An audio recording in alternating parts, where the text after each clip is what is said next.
হৰিধ্বনিৰে মুখৰিত হৈছে গোৰেশ্বৰ গাছবাৰীৰ লোকৰা বৰনগৰৰ আকাশ বতাহ। ভাগৱত পাঠ আৰতি নাগৰা নামৰ হৰিধ্বনিত মুখৰিত লোকৰা বৰনগৰ দালংগী পাম শ্ৰী শ্ৰী বিষ্ণু মন্দিৰ। সাতম পুৰুষীয়া পৰম্পৰা ৰক্ষাৰে আয়োজিত শ্ৰী শ্ৰীমদ ভাগৱত অখণ্ড পাঠ অনুষ্ঠানে পালন কৰিলে সোণালী জয়ন্তী বৰ্ষ। প্ৰতিদিনে হাজাৰ হাজাৰ ভক্তৰ সমাগম ঘটিছে বৰনগৰ শ্ৰী শ্ৰী বিষ্ণু মন্দিৰত। প্ৰতিদিনে ভাগৱত পাঠ আৰতি নাগৰা নাম পৰিৱেশন হৈছে মন্দিৰত। তদুপলক্ষে সোমবাৰে সন্ধিয়া নাগৰা নাম প্ৰদৰ্শন অনুষ্ঠানৰ শুভ উদ্বোধন কৰে সাংবাদিক ৰঞ্জিত ৰাজবংশীয়ে। ইপিনে অনুষ্ঠানৰ লগত সংগতি ৰাখি জগতৰ শান্তিৰ বাবে উলিওৱা হয় এক ধৰ্মীয় ভাগৱত শোভাযাত্ৰা। বেহাৰবাৰী আউটপোষ্ট ধাৰাবাহিকৰ মুকত আখ্যাত অশ্বিনী ডেকাই শ্ৰী শ্ৰী মদ ভাগৱত শোভাযাত্ৰাৰ কৰে শুভ উদ্বোধন।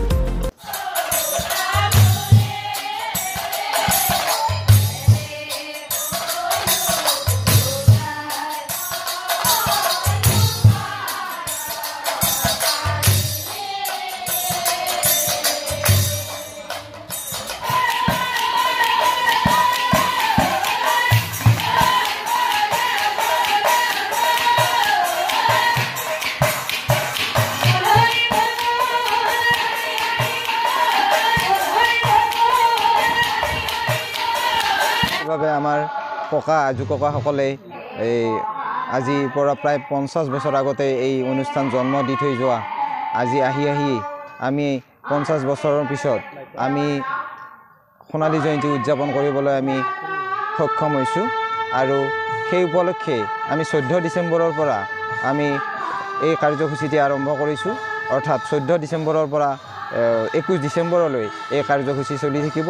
এই কাৰ্যসূচীত আমি বিভিন্ন ঠাইৰ পৰা ভকত বৈষ্ণৱসকলক আমি নিমন্ত্ৰণ জনাই আহিছোঁ আৰু তেখেতসকলে ইতিমধ্যে আমাৰ ইয়াত আহি উপস্থিত হৈছে।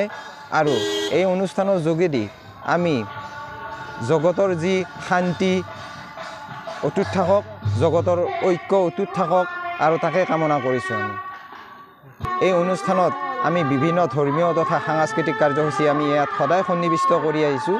প্ৰতিদিনে আমি নাগাৰা নামৰ শিল্পী 2-3টাকৈ আমি নাগাৰা নামৰ দল ইয়াত নাগাৰা নাম পৰিৱেশন কৰিছে। আৰু ইয়াৰ লগতে আমি অহাকালি আমাৰ GNRC মেডিকেলৰ দ্বাৰা এক বিনামূলীয়া স্বাস্থ্য শিবিৰৰো ইয়াত আমি আয়োজন কৰিম।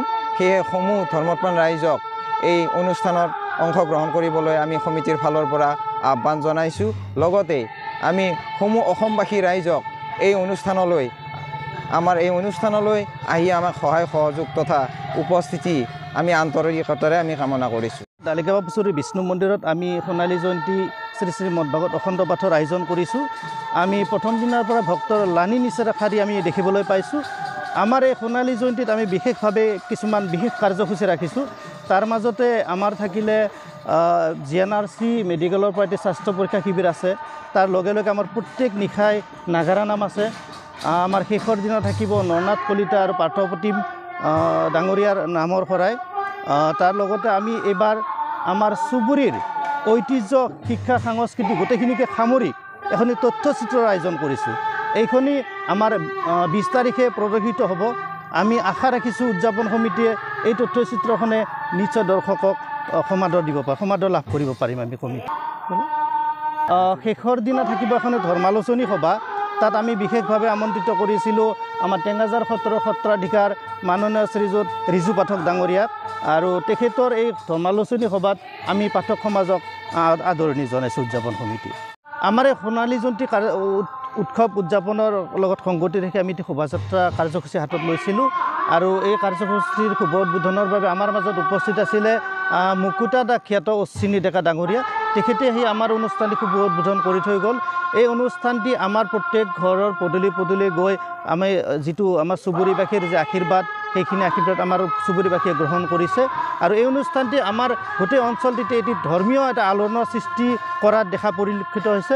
আৰু লগে লগে আমাৰ এই অনুষ্ঠানটিত যিখিনি মানুহৰ সমাগম আছে তেখেতসকলে আমাক উৎসাহ উদ্দীপনা যোগাই আহিছে।